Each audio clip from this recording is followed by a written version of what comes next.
menurut mazhab Syafi'i, kalau makanan itu murni dari keluarga yang meninggal, hukumnya makruh, tapi dapat pahala. Makruh dapat pahala. Kalau makanan itu sumbangan dari tetangga, maka tidak makruh. Bangsa kita kalau ada tetangga meninggal, satu kampung biasanya ngasih beras, ngasih uang, begitu kan, begitu, maka tidak makruh. Mestinya begitu.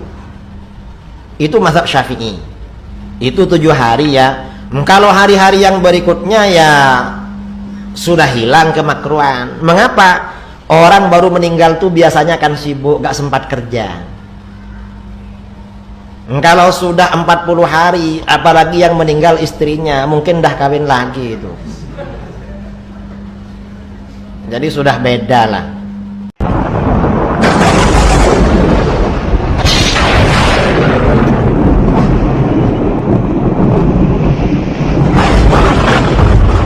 Ma yaf'alun nasu minal istima' indal mayyit wa sun'it ta'am minal bid'il munkara. Ya tanggung allati yusabu ala man iya. Apa yang dikerjakan oleh orang ketika ngumpul-ngumpul setelah kematian dan membuat makanan, termasuk bid'ah munkara yang diberi pahala orang yang melarang. Pak Kiai tahu kitab di anak kita. Tadi dari Ustaz Zainal Abidin membicarakan masalah tahlilan. Padahal ini nanti ada sesi khusus ya tentang tahlilan. Memang tahlilan ini di dalam kitab I'anatul Talibin bid'ah munkarah, dalam sebagian lain dikatakan bid'ah makruhah. Bid'ah makruhah, orang yang memerangi akan mendapatkan pahala. Tapi persoalannya ini sudah menjadi budaya, sudah menjadi adat, kalau diperangi malah kita yang dimusuhi.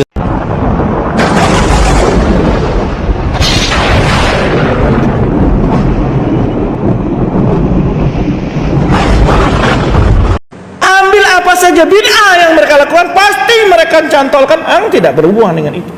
Contoh umpamanya masalah tahlilan, menghadiahkan yang pernah mati. Mereka berhujah dengan apa? Oh, para ulama ada berpendapat kok sampainya hadiah-hadiah pahala kepada orang telah mati. Loh, masalahnya bukan ini. Masalahnya kita ketahui ini memang ada pendapat ulama. Tapi pendapat ulama yang membolehkan menyampaikan hadiah ini tidak pernah membolehkan adanya perayaan-perayaan kematian ini. Itu dua masalah yang berbeda. Mereka campur adukan itu. Nah ini, kalau antum tahu, membahas syubhat itu dari sini sulitnya. Kenapa? Karena seakan-akan dalilnya itu memang apa yang dia katakan gitu. Padahal dalil itu tidak bermaksud apa yang dia katakan itu. Itu yang syubhat.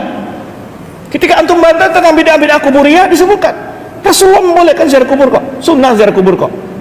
Kita bukan masalah hukum ziarah kubur, yang kita bicarakan penyimpangan ketika ziarah kubur. Ini nggak ada dalilnya. Ziarah kubur boleh saja, tapi baca Quran, duduk di kuburan, makan di kuburan, doa di kuburan, menembak kuburan, di mana ini? Nah, ini antum harus teliti. Nah, begitu pula orang al-kalam ini. Kita bukan bicara masalah penyerupaan Allah serupa dengan makhluk. Tidak ada orang menyerupakan Allah dengan makhluk kalau orang itu beriman. Ya, dalil yang Anda sebutkan itu bukan dalil untuk menafikan sifat Allah dalam Al-Quran. Karena ayat itu juga dalam Al-Quran, ayat yang menyebutkan sifat Allah juga dalam Al-Quran, wahyu Allah juga. Yang wajib diimani. Kenapa diambil ayat ini dan tidak diimani ayat anak? Gitu.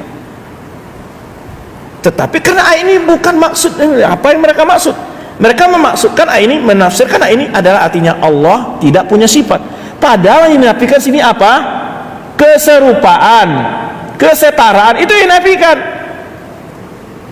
Kesamaan itu yang dinafikan, bukan menafikan sifat. Contoh yang sering kita sebutkan, laisa kamitslihi syai'. Allah tidak mirip sesuatu pun. Iya, benar itu dalil. Tapi tidak mengatakan Allah tidak punya sifat. Itu dalil hanya menafikan tentang keserupaan, tidak ada kemiripan. Iya. Kok dijadikan dalil untuk mengingkari sifat yang Allah sebutkan dalam Al-Quran? Seharusnya digabung kedua dalil itu, bahwa ayat-ayat bicara tentang sifat-sifat Allah Al-Quran itu tidak ada keserupaan, karena Allah sendiri mengatakan Allah tidak mirip dengan sesuatu pun. Itu seharusnya digabung tafsirnya, bukan diambil sepotong-sepotong ayat. Nah ini sebetulnya salah satu lahirnya bid'ah itu adalah imma seperti tadi ya, berdalil tidak ya, wajib beristidlalnya yang salah, dalilnya sahih, wajib istidlalnya yang keliru, atau mengambil sepotong-sepotong dalil